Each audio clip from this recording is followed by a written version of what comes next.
जय हिंद साथियों, आप सभी का स्वागत करता हूं आप सभी के अपने चैनल टारगेट सिलेक्शन में। साथियों, आज की इस वीडियो में एसएससी जीडी 2025 एग्जाम के लिए 100 क्वेश्चंस देखेंगे जीके के। साथियों, जो जीके के 100 क्वेश्चंस आपको जरूर देखना चाहिए, क्योंकि साथियों आपके जीके जीएस के एसएससी जीडी में 20 सवाल पूछे जाएंगे और इन 20 सवालों में से साथियों 3 से 4 सवाल आपको यहां से डिक्टो देखने को मिलेंगे। तो ये 100 सवाल होंगे साथियों, गोल्डन क्वेश्चंस हैं। इन 100 सवालों की अगर बात करें, इसमें से तकरीबन 30 सवाल आपको बिल्कुल सही करना होंगे, यानी कि इन 100 सवालों में से 30 सवालों के जवाब आपको पहले से मालूम होना चाहिए। तो आप देखिए साथियों, आपका स्कोर कितना है, आपकी तैयारी कितनी है। तो पहला सवाल आपकी स्क्रीन पर है, करेंगे शक्ति शीत रक्तीय प्राणी। साथियों, कौन कौन से शीत रक्तीय प्राणी? देखिए, जो अपने टेम्परेचर पर, तापमान पर कंट्रोल नहीं कर पाते हैं, उनको शीत रक्तीय प्राणी कहा जाता है। और मैं कहूंगा मछली यहां पर शीत रक्तीय प्राणी है, छिपकली भी है, मेंढक भी है। तो इस प्रकार आपका सही जवाब जो होना चाहिए वो ऑप्शन नंबर डी के साथ जाना चाहिए। अगला देखिए, कहा जा रहा है साथियों, जीन शब्द का नामकरण किसने किया था? तो इनका नाम है W.L. जॉनसन, और W.L. जॉनसन ने ही साथियों जीन शब्द का नामकरण किया था। अगला देखिए, एहोल अभिलेख का संबंध साथियों किससे है, बताइए। तो पुलकेशिन द्वितीय की अगर बात करते हैं, पुलकेशिन द्वितीय का संबंध है साथियों एहोल अभिलेख से, यानी कि एहोल अभिलेख का संबंध पुलकेशिन द्वितीय से है। उसके बाद देखिए, ईरान की संसद का नाम क्या है? तो ईरान की संसद को साथियों क्या कहा जाता है? मजलिस कहा जाता है। यह क्वेश्चन इंपॉर्टेंट था। अगला देखिए, करके पूर्वी तिमोर किस महादेश में स्थित है? तो पूर्वी तिमोर साथियों एशिया महादेश में स्थित है। राइट आंसर आपका ए हो जाएगा। अगला देखिए, करेंगे उच्च न्यायालय के मुख्य न्यायाधीश की नियुक्ति किसके द्वारा की जाती है? तो हाई कोर्ट के मुख्य न्यायाधीश की नियुक्ति तो राष्ट्रपति करते हैं। कौन करते हैं साथियों? राष्ट्रपति करते हैं। सही जवाब अगर आप कहें ऑप्शन नंबर ए, तो बिल्कुल करेक्ट है। साथियों, यहां पर मैं आपको बता देना चाहता हूं कि एसएससी एग्जाम से पहले पहले, क्योंकि साथियों इस एग्जाम से पहले पहले आपके लिए पीडीएफ तैयार की गई है, तो ये पीडीएफ आपके एग्जाम के लिए बहुत इंपॉर्टेंट होगी। तो पहली पीडीएफ आपको दी जाएगी साथियों प्रीवियस ईयर क्वेश्चन पेपर की, यानी कि जो पिछली पेपर हुए हैं एसएससी जीडी के, तकरीबन तकरीबन साथियों 20 शिफ्ट का सोल्यूशन आपके लिए तैयार किया गया है। तो साथियों इन 20 शिफ्ट को आप लोग देखिएगा। इसमें हिंदी के 20 सवाल हैं, जीके के, रीजनिंग के और साथियों मैथ के। उसके अलावा साथियों जो कुछ एक्सपेक्टेड क्वेश्चन है ना साथियों, यानी कि जिनके आने की पूरी पूरी संभावना है, ऐसे साथियों 10 मॉडल पेपर आपको दिए जा रहे हैं। तो मैं कहूंगा साथियों इन 10 मॉडल पेपर में हर एक रीजनिंग का, हर एक मैथ का साथियों क्वेश्चंस कवर अप किया गया है। हिंदी भी होगी इसमें, जीके भी होगी। और तीसरी पीडीएफ आपको दी जाएगी साथियों इंपॉर्टेंट करंट अफेयर की, क्योंकि इंपॉर्टेंट करंट अफेयर साथियों यहां पर अगर बात करें तकरीबन 1000 सवाल हैं पूरी 2024 के। तो ये पीडीएफ आपको सिर्फ और सिर्फ साथियों 45 रुपए में दी जा रही है। मेरा मानना है साथियों अगर आप इस पीडीएफ को पढ़ लेंगे तो 50 से 60% आपका पेपर साथियों यहां से आपको देखने को मिलेगा। तो परीक्षा से पहले पहले साथियों इस पीडीएफ को जरूर लीजिएगा, सिर्फ 45 रुपए की है। डिस्क्रिप्शन में साथियों लिंक होगा इसका एसएससी जीडी पीडीएफ का, उस लिंक पर आप क्लिक करेंगे, आप हमारे व्हाट्सएप पर आ जाएंगे। वहां पर आपको एक क्यूआर कोड दिया जाएगा, उस क्यूआर कोड पर 45 का पेमेंट करेंगे तो ये पीडीएफ आपको भेज दी जाएगी। ठीक है ना? चलिए अब बात कर लेते हैं इस सवाल की। कह रहे कि राष्ट्रपति के वेतन और भत्ते किससे प्राप्त होते हैं? तो साथियों ये तो संचित निधि से निकाले जाते हैं। कहां से? संचित निधि से निकाले जाते हैं। अगला सवाल देखिए, कह रहे कि 1919 में आयोजित अखिल भारतीय खिलाफत सम्मेलन के अध्यक्ष कौन थे? तो महात्मा गांधी जी थे। कौन थे साथियों? महात्मा गांधी जी थे। अगले नंबर का सवाल है, कहा जा रहा है कि चूना पत्थर का कायंत्रित रूप है। तो चूना पत्थर का कायंत्रित रूप क्या है साथियों? संगमरमर है। क्या है साथियों? संगमरमर है। राइट आंसर आपका बी हो जाएगा। उसके बाद देखिए, कह रहे कि विश्व में प्रथम रेल लाइन की नींव कहां रखी गई थी? तो विश्व में प्रथम रेल लाइन की नींव कहां पर रखी गई थी? इंग्लैंड में रखी गई थी। यह भी आपको याद रखना है साथियों। यहां पर अगर बात करें, लगभग 30 सवाल तो आपको मालूम होना चाहिए। तो आप लोग काउंट करते रहिए कि कितने कितने क्वेश्चंस आपको पहले से आते थे, कितने क्वेश्चन का जवाब आपको साथियों पहले से आता था। कहने के दाब का एसआई मात्रक क्या होता है? तो दाब का एसआई मात्रक साथियों पास्कल होता है। उसके बाद देखिए, कह रहे कि धुआंधार झरना किस नदी के किनारे पर स्थित है? तो ये तो साथियों किस नदी के किनारे पर स्थित है? ये तो नर्मदा नदी के किनारे पर स्थित है। आंसर आपको ऑप्शन नंबर सी हो जाएगा। उसके बाद देखिए, कह रहे कि कूका आंदोलन ये कहां पर शुरू हुआ था? तो ये कहां पर शुरू हुआ था? ये पंजाब में शुरू हुआ था, कूका आंदोलन। उसके बाद देखिए, कह रहे कि मुगल सम्राटों में अनपढ़ कौन था? अनपढ़ की अगर बात करें तो अकबर क्या अनपढ़ था? मैं कहूंगा बिल्कुल अकबर जो था ना वो अनपढ़ था, और ये एक मुगल सम्राट था। कह रहे कि भरतपुर पक्षी अभ्यारण्य साथियों किस राज्य में है? तो ये कहां पर है? ये राजस्थान में। आप लोग याद रखेंगे, आपसे एग्जाम में सवाल पूछा जाएगा कि भरतपुर पक्षी अभ्यारण्य कहां पर है? तो राजस्थान में है। उसके बाद देखिए कह रहे कि भारतीय राष्ट्रीय कांग्रेस के प्रथम मुस्लिम अध्यक्ष कौन थे, तो इनका नाम बदरुद्दीन तैयब जी था और ये भारतीय राष्ट्रीय कांग्रेस के प्रथम मुस्लिम अध्यक्ष थे। अगला देखिए कह रहे कि राज्यपाल को उनके पद की शपथ कौन दिलाते हैं, तो राज्यपाल को उनके पद की शपथ कौन दिलाते हैं, साथ ही उच्च न्यायालय के मुख्य न्यायाधीश दिलाते हैं। ये आपको मालूम होना चाहिए। राइट आंसर आपका ऑप्शन नंबर ए हो जाएगा। अगला देखिए,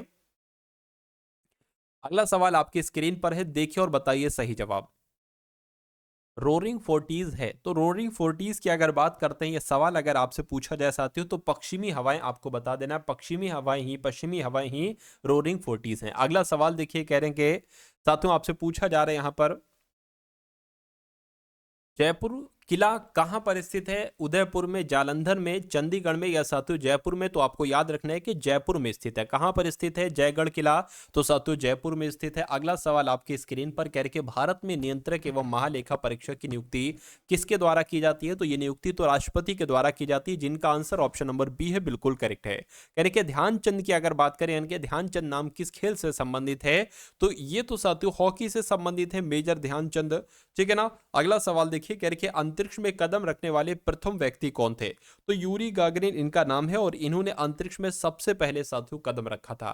साथियों अगर आपने अभी तक इस वीडियो को लाइक नहीं किया है तो वीडियो को आप सभी लोग लाइक कर दीजिए, और आप सभी लोग अगर चैनल पर नए हैं तो चैनल को भी साथियों तुरंत सब्सक्राइब कर दीजिए, क्योंकि 4 फरवरी को आपको साथियों जो पेपर है ये समझ लीजिए तैयारी आपकी शुरू हो चुकी है। अगर आप अब से अपनी 4 फरवरी तक डेली क्लास करेंगे, जो जो कंटेंट आपको दिया जाए, जितना आपको पढ़ाया जाए, रीजनिंग में, मैथ में, हिंदी में, जीके जीएस में, उतना साथियों आप लोग पढ़िए। मैं कहूंगा कम से कम पेपर आपका बहुत आराम से क्रैक हो जाएगा। इतने क्वेश्चंस आप ठीक करके आ जाओगे कि फिर कट ऑफ की आपको चिंता नहीं करना पड़ेगी। कट ऑफ जितनी भी जाए आपका सिलेक्शन साथियों 100% होगा। तो आपके लिए साथियों जो भी क्लासेस आ रही हैं, डेली 1 आ रही है, डेली 2 आ रही है, 3 आ रही, जितनी भी आ रही हैं साथियों, आप उन क्लासेस को देखिए। तो इसलिए अगर बात करें, डिस्क्रिप्शन में एक ग्रुप है, व्हाट्सएप ग्रुप, उसमें साथियों बता दिया जाता है भाई, क्लास का लिंक वहां पर डाल दिया जाता है, हर एक क्लास का लिंक, तो उसको ज्वाइन कर लीजिए, आपको वहां पर फ्री क्लासेस मिलती जाएंगी, ठीक है। चलिए अब अगर बात करें, कह रहे कि स्वतंत्र भारत के प्रथम गवर्नर जनरल और अंतिम गवर्नर वायसराय साथियों कौन थे, तो किनकी बात चल रही है साथियों, माउंटबेटन की बात चल रही है। आंसर आपको ऑप्शन नंबर बी हो जाएगा। अगला देखिए, कहा जा रहा है कि बंगाल का शोक साथियों किस नदी को कहा जाता है, तो बंगाल का शोक किसे कहा जाता है, दामोदर नदी को कहा जाता है, जिनका आंसर ऑप्शन नंबर सी है, बिल्कुल करेक्ट है। साथियों अगला देखिए, कह रहे कि प्याज, आलू, अदरक ये किसका उदाहरण है, यानी कि ये सारे के सारे तने हैं क्या, प्याज भी एक तना है, आलू भी एक तना है, अदरक भी एक तना है। उसके बाद देखिए, लाल बहादुर शास्त्री की समाधि किस नदी के किनारे पर स्थित है, तो इनकी समाधि की अगर बात करें, ये तो यमुना नदी के किनारे पर स्थित है। ये भी सवाल आपसे एग्जाम में पूछा जा चुका है और आने वाले समय में साथियों पूछे जाने की पूरी पूरी संभावना है। यानी कि कावेरी नदी किस ओर बहती है, तो कावेरी नदी साथियों पूर्व की ओर बहती है। किस ओर बहती है, पूर्व की ओर बहती है। आंसर आपका ए हो जाएगा। अगला देखिए, कौटिल्य का असली नाम क्या था, तो इनका साथियों असली नाम क्या था, विष्णुगुप्त इनका असली नाम था, ये आपको मालूम होना चाहिए। राइट आंसर आपका ऑप्शन नंबर बी हो जाएगा। अगला सवाल आपकी स्क्रीन पर है, कह रहे कि साथियों शेषनाग झील ये किस राज्य में स्थित है, तो ये कहां पर स्थित है, ये जम्मू कश्मीर में स्थित है। कहां पर स्थित है साथियों, जम्मू कश्मीर में स्थित है साथियों शेषनाग झील। अगले नंबर का सवाल है, कह रहे कि प्रोटीन का उच्चतम स्रोत निम्नलिखित में से क्या है, तो प्रोटीन का उच्चतम स्रोत साथियों क्या है, सोयाबीन है। क्या है, सोयाबीन है। राइट आंसर आपका ऑप्शन नंबर सी हो जाएगा। अगले नंबर का सवाल है, कह रहे कि किस तिथि को दिन रात बराबर होते हैं, बताइए। तो यहां पर आपको मालूम होना चाहिए साथियों 21 मार्च को दिन रात बराबर होते हैं। राइट आंसर आपका ऑप्शन नंबर सी हो जाएगा। साथियों अगर आपको थोड़ी सी स्पीड तेज लग रही हो तो आप हर एक क्वेश्चंस को देखिए, उसको पॉज कर लीजिए, आपके पास सारे कमांड है, उसको पॉज कर लीजिए साथियों और आंसर दीजिए। अगर आपको आंसर मालूम है तो दीजिए, नहीं मालूम है तो जो मैं आंसर बताऊं उसको आप तैयार कर लो अच्छे तरीके से, ठीक है। वीडियो को पॉज भी आप कर सकते हो अगर आपको स्पीड थोड़ी तेज लग रही है, अगर कम लग रही है तो आप बढ़ा भी सकते हो। चलिए अगला देखिए, कह रहे कि महात्मा गांधी का जन्म किस वर्ष हुआ था, तो 1869 में साथियों महात्मा गांधी जी का जन्म हुआ था, जिनका आंसर डी है, बिल्कुल करेक्ट है। अगला सवाल कह रहे कि बेगम अख्तर किससे संबंधित हैं, तो ये तो एक शास्त्रीय गायिका है। कौन है बेगम अख्तर, एक शास्त्रीय गायिका है। आंसर आपका बी हो जाएगा। अगला सवाल कह रहे कि सुब्रतो कप ये किस खेल से संबंधित है, तो ये फुटबॉल के खेल में दिया जाता है। कौन से खेल में दिया जाता है साथियों, सुब्रतो कप फुटबॉल के खेल में दिया जाता है। अगला देखिए, कह रहे कि भारतीय पेट्रोलियम संस्थान ये कहाँ पर स्थित है? तो ये साथियों कहाँ पर स्थित है? देहरादून में है क्या? बिल्कुल, ये देहरादून में ही स्थित है, भारतीय पेट्रोलियम संस्थान। अगला देखिए, कह रहे कि भारत का राष्ट्रीय वृक्ष कौन सा है, बताइए। तो अगर बरगद की बात करते हैं साथियों, बरगद क्या है? बरगद ही तो भारत का राष्ट्रीय वृक्ष है। आंसर आपका सी हो जाएगा। उसके बाद देखिए अगला सवाल है साथियों, इन सभी सवालों की अगर हम बात करते हैं ना, तो ये आपके बेसिक क्वेश्चन है, यानी कि वो क्वेश्चन है जो हर एक परीक्षा में पूछे जाते हैं। भले ही इनकी तादाद कम हो, इन सवालों को पूछे की जाने की तादाद कम हो, लेकिन ये सवाल आते आते हैं साथियों आपके हर एक एग्जाम में, और एसएससी जीडी की हर एक शिफ्ट में आपको यहां से साथियों क्वेश्चन जरूर देखने को मिलेंगे। तो इन सभी सवालों को एक तरीके से रट लीजिए, मैं कहूंगा घोल कर इनको पी जाइए, और जितना भी कंटेंट आपको, जितनी भी क्लासेस दी जाएं साथियों, उन सभी चीजों को आप देखते रहिए और अपनी तैयारी को साथियों मजबूत करते रहिए, क्योंकि अभी थोड़ा समय है। अगर आप समझ सकते हैं साथियों तो समझ जाइए, मैं इतनी अच्छी तैयारी आपकी करवा दूंगा कि सिलेक्शन आपका बहुत आराम से हो जाएगा। चलिए अब बात करते हैं, सात पहाड़ियों का शहर किसे कहा जाता है? तो रोम को सात पहाड़ियों का शहर कहा जाता है। उसके बाद देखिए लाल बहादुर शास्त्री की समाधि स्थल को किस नाम से जाना जाता है? तो इनकी समाधि स्थल को विजय घाट कहा जाता है। क्या विजय घाट कहा जाता है? बनारस हिंदू विश्वविद्यालय की स्थापना किसने की थी? तो बनारस हिंदू विश्वविद्यालय की स्थापना किसने की थी? मदन मोहन मालवीय ने की थी। किसने की थी? मदन मोहन मालवीय ने की थी। उत्तरी गोलार्ध में सबसे लंबा दिन किस तिथि का होता है? तो उत्तरी गोलार्ध में सबसे लंबा दिन साथियों 21 जून का होता है। क्या 21 जून का दिन साथियों उत्तरी गोलार्ध में सबसे लंबा दिन होता है? उसके बाद देखिए गगन नारंग किस खेल से संबंधित हैं? तो ये तो निशानेबाजी से संबंधित है। किस खेल से साथियों? निशानेबाजी से संबंधित है, ये भी आपको मालूम होना चाहिए। अगला सवाल देखिए, कह रहे हैं कि विश्व की सबसे ऊंची इमारत कौन सी है, बताइए। तो यहां पर आपको मालूम होना चाहिए बुर्ज खलीफा की अगर बात करते हैं तो विश्व की सबसे ऊंची इमारत कौन सी है? बुर्ज खलीफा है। अगला देखिए, कैल्शियम की परमाणु संख्या साथियों कितनी होती है? तो कैल्शियम की परमाणु संख्या 20 होती है। कितनी? कैल्शियम की परमाणु संख्या 20 होती है। अगला सवाल कह रहे कि भाभा परमाणु केंद्र ये कहां पर स्थित है? तो ये साथियों कहां पर स्थित है? ये मुंबई में स्थित है, ये भी आप लोग ध्यान रखेंगे, ठीक है ना। भाभा परमाणु केंद्र कहां पर स्थित है? मुंबई में स्थित है। उसके बाद देखिए, यानी कि अभिज्ञान शकुंतलम पुस्तक किसकी रचना है? ठीक है, तो यहां पर साथियों आपको याद रखना है कि कालिदास की अगर बात करते हैं तो अभिज्ञान शकुंतलम पुस्तक किसकी है? कालिदास की है। राइट आंसर, जिनका ऑप्शन नंबर सी है, मैं कहूंगा आंसर आपका साथियों बिल्कुल करेक्ट है।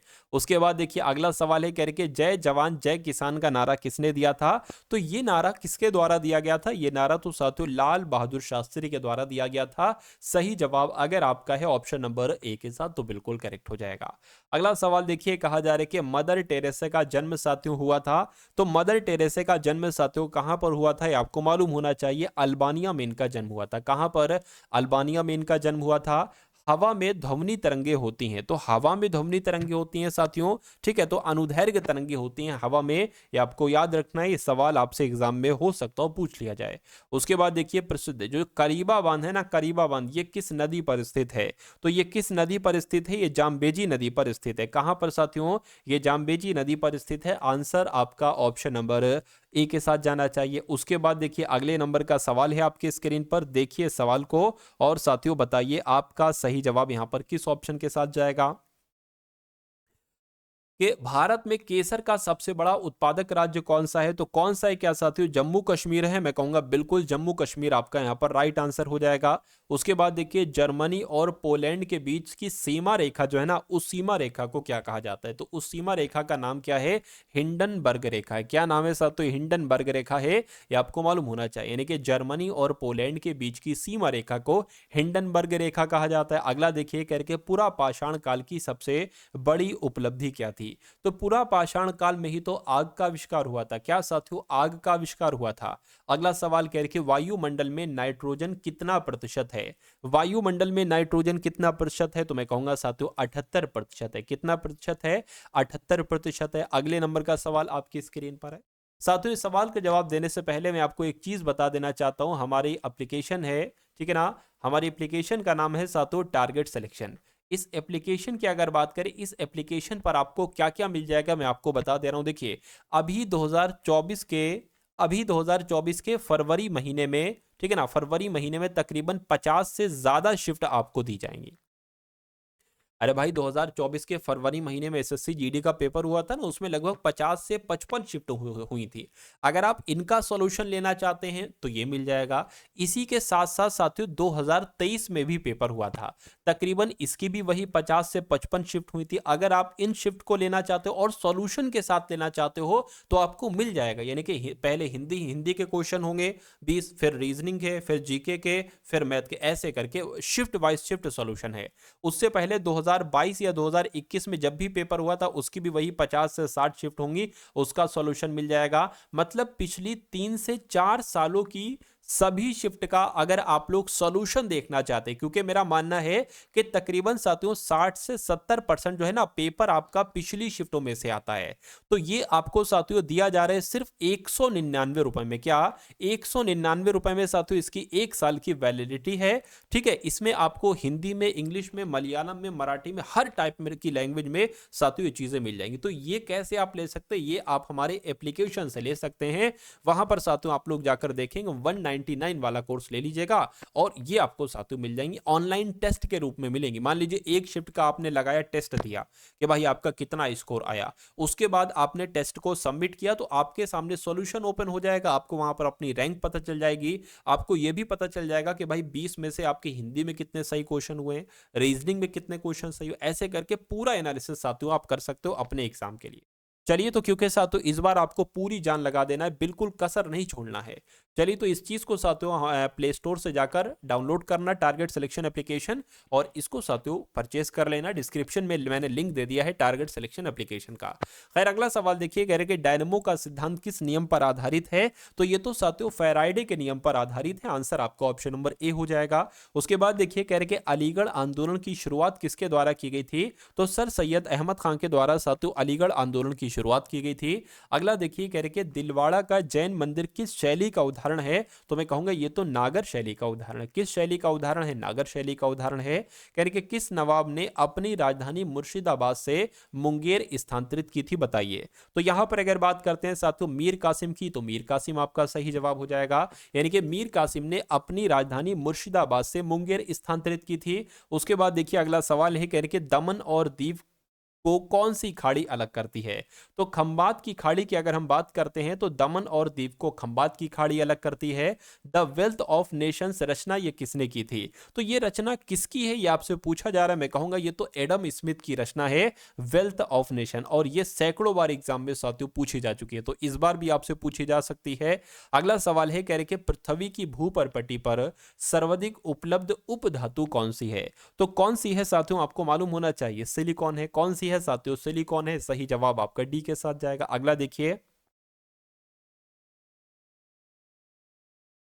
यानी कि वाल्मीकि ने रामायण की रचना किस भाषा में की थी। तो इन्होंने रामायण की रचना साथियों, वाल्मीकि जी ने जो रामायण की रचना की थी वो संस्कृत भाषा में की थी। किस भाषा में साथियों, संस्कृत भाषा में।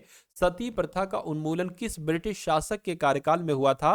तो साथियों लॉर्ड विलियम बेंटिक के कार्यकाल में हुआ था। यानी कि जो सती प्रथा का उन्मूलन, सती प्रथा पर जो रोक लगाया गया था, ये किस ब्रिटिश शासक के कार्यकाल में लगाया गया था। ये लॉर्ड विलियम बेंटिक के कार्यकाल में लगाया गया था। अब उसके बाद देखिए अगला सवाल कह रहे कि भारत के प्रथम उप प्रधानमंत्री कौन थे।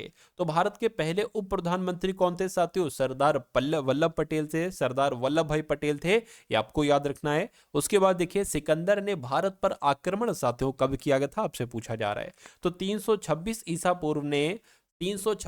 पूर्व में सिकंदर ने भारत पर आक्रमण किया था। यह सवाल भी कई बार आपसे पूछा जा चुका है। उसके बाद देखिए अगला सवाल है, कहने के स्विट्जरलैंड का राष्ट्रीय विधानमंडल क्या कहलाया जाता है, बताइए।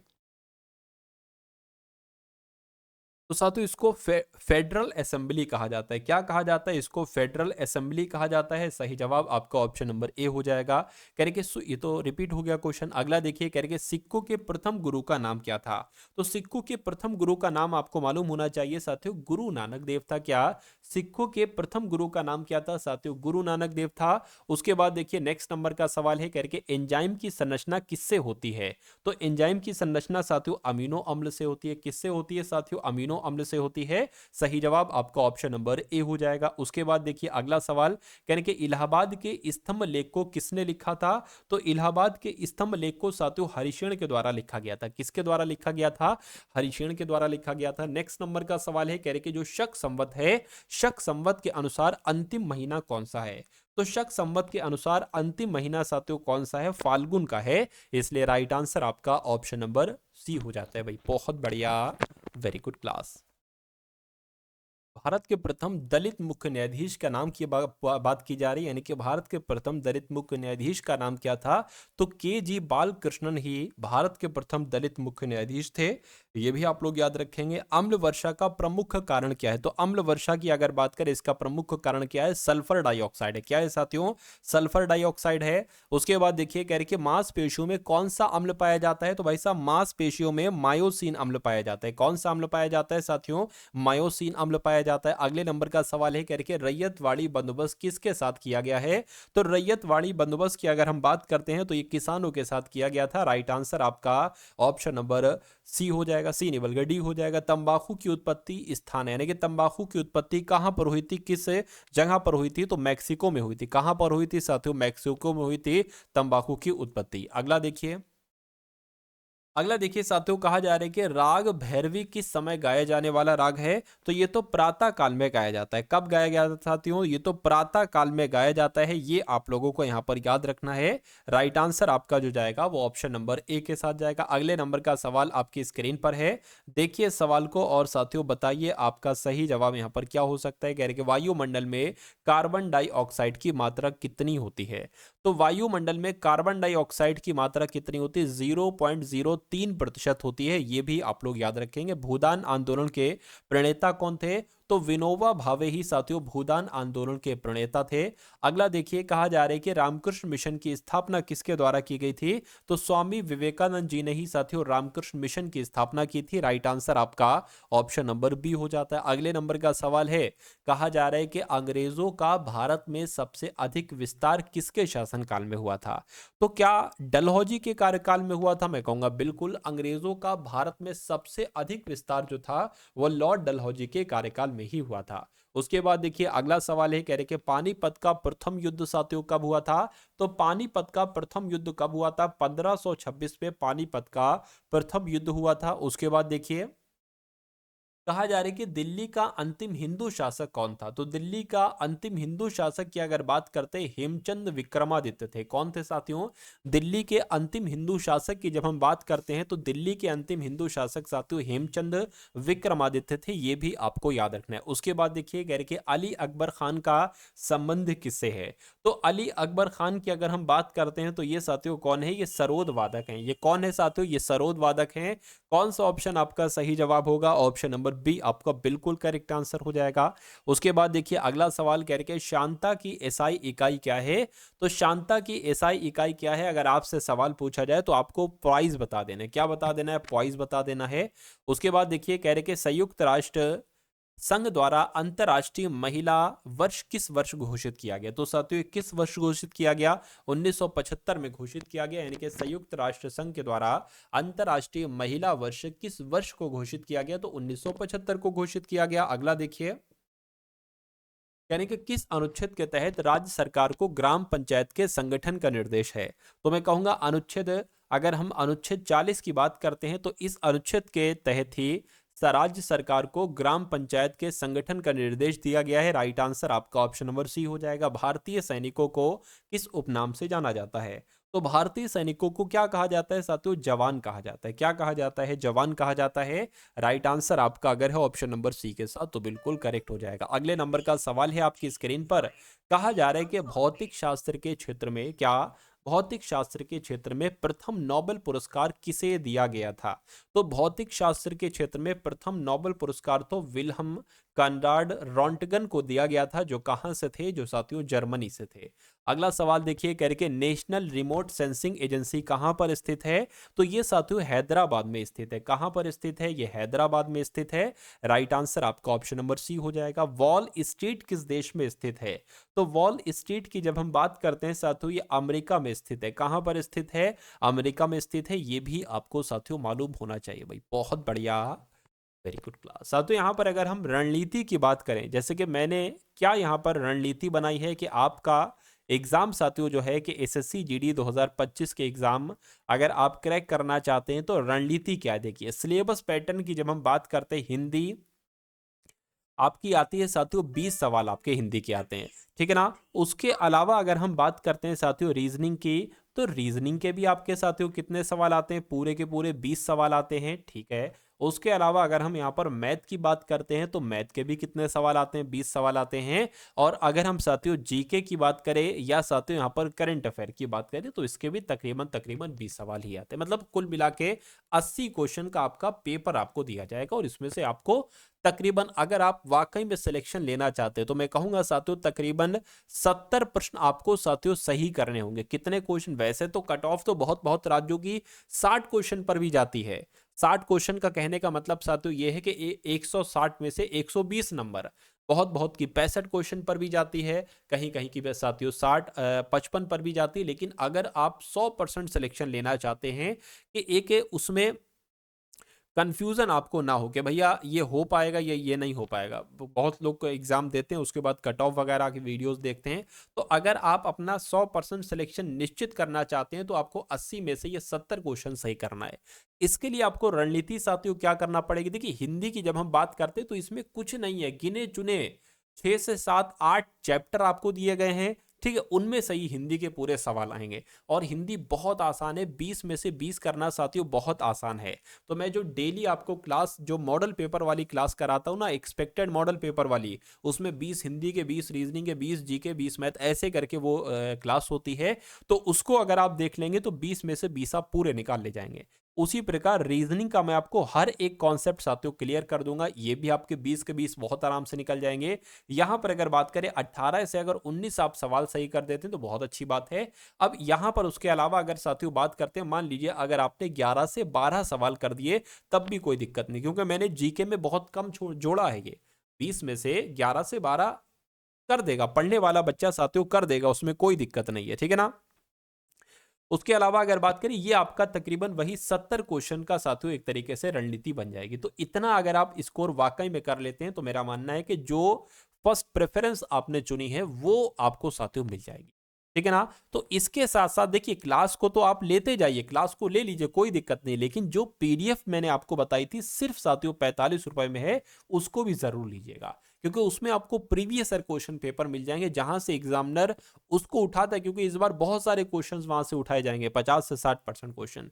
तो उसको जरूर पढ़िएगा, डिस्क्रिप्शन में लिंक है, वहां से जाकर इस पीडीएफ को ले सकते हैं। और डेली वाली क्लास तो साथियों आपको जरूर लेनी होगी। खैर अब हम बात कर लेते हैं साथियों इस सवाल की, कह रहे संघ लोकसभा आयोग के सदस्य किसके द्वारा नियुक्त किए जाते हैं। तो ये साथियों किसके द्वारा नियुक्त किए जाते हैं, राष्ट्रपति के द्वारा नियुक्त किए जाते हैं। राइट आंसर अगर आपका है ऑप्शन नंबर ए, तो मैं कहूंगा बिल्कुल करेक्ट है। अगला देखिए, नेपाली सैनिक को किस नाम से जाना जाता है। तो इनको साथियों गोरखा कहा जाता है, नेपाली सैनिक को गोरखा कहा जाता है। Rail coach factory Kapurthala Bharat के किस राज्य में स्थित है।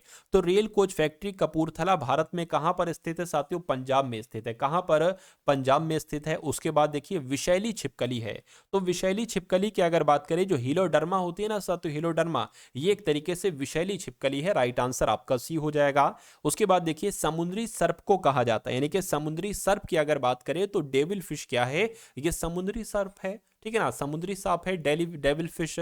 अगला देखिए, मेंढक में जो फर्टिलाइजेशन की प्रवृत्ति होती है ये एक तरीके से बाह होती है, बाह व आंतरिक दोनों होती है, ये दोनों होती है। तो यहां पर ऑप्शन नंबर ए आपका राइट आंसर होता है, बाह होती है। उसके बाद देखिए अगले नंबर का सवाल है आपकी स्क्रीन पर, देखिए और साथियों बताइए इस सवाल का जवाब आपका क्या हो सकता है। कह रहे कि अधिकांश कीट श्वसन कैसे करते हैं। तो साथियों ये वातक तंत्र से श्वसन करते हैं। राइट आंसर आप लोग याद रखेंगे, वातक तंत्र से साथियों श्वसन करते हैं। उसके बाद देखिए तालाबों और कुओं में निम्नलिखित में से किस एक को छोड़ने से मच्छरों को नियंत्रित करने में मदद मिलती है। तो साथियों अगर गैम्बुशिया छोड़ दोगे तो मच्छरों को नियंत्रित करने में साथियों आपको क्या मिल जाएगी, एक तरीके से सहायता मिल जाएगी। यानी कि तालाबों और कुओं में से अगर गैम्बुशिया को छोड़ने से मच्छरों को नियंत्रित करने में मदद मिलती है, बिल्कुल साथियों ये बिल्कुल सही हो जाएगा। उसके बाद देखिए निम्नलिखित में से किस में रक्त नहीं होता किंतु श्वसन करता है। तो किसकी बात चल रही है साथियों? हाइड्रा की बात चल रही है। हाइड्रा में साथियों रक्त नहीं होता है, ब्लड नहीं होता है, लेकिन ये श्वसन करते हैं। उसके बाद देखिए श्वसन की क्रिया संपन्न होती है। तो श्वसन की क्रिया संपन्न होती है साथियों माइटोकॉन्ड्रिया में संपन्न होती है। ये भी इंपॉर्टेंट क्वेश्चन है। अगला सवाल आज की इस वीडियो का साथियों अंतिम सवाल आपकी स्क्रीन पर है। कहा जा रहा है कि मनुष्य के शरीर में मुख्य नाइट्रोजनीय अपशिष्ट कौन सा होता है? तो साथियों कौन सा होता है? यूरिया होता है। बिल्कुल साथियों यूरिया होता है। सही जवाब आपका अगर है ऑप्शन नंबर ए के साथ तो मैं कहूंगा आंसर आपका बिल्कुल करेक्ट हो जाएगा भाई। बहुत बढ़िया, वेरी गुड क्लास। साथियों क्लास आपको कैसे लगी? एक बार वीडियो को लाइक करिएगा, कमेंट सेक्शन में एक बार जरूर बताइएगा कि कितना आपका स्कोर रहा, कितने क्वेश्चन आपके सही रहे, 100 में से 30, 35, 25 कितने सही रहे।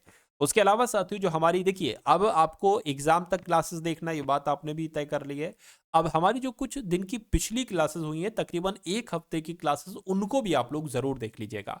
तो उन सभी का लिंक मैंने आपको डिस्क्रिप्शन में दे दिया है। वो एक लिंक मैंने दे दिया है एसएससी जीडी प्ले लिस्ट का, उस पर आप क्लिक करेंगे साथियों तो आपके सामने सारी की सारी वीडियो साथियों ओपन हो जाएंगी। इनको एक एक करके साथियों आप लोग जरूर देख लीजिएगा एग्जाम से पहले पहले, ठीक है ना? क्योंकि आपको अपनी मैथ को, हिंदी को, जीके को, रीजनिंग को मजबूत करना है। चलिए तो साथियों बहुत अच्छे तरीके से आप लोग तैयारी करते रहिए। पूरा अभी थोड़ा सा समय है तो अपना मैक्सिमम समय दीजिए अपनी स्टडी को, क्योंकि सिलेक्शन इस बार आपको 100% देना है। इसमें कोई दो राहें नहीं होना चाहिए कि सिलेक्शन होगा या नहीं होगा। होगा, पढ़ाई करेंगे तो होगा, जरूर होगा। चलिए तो मिलते हैं हम सभी लोग आने वाली वीडियो में। जय हिंद साथियों।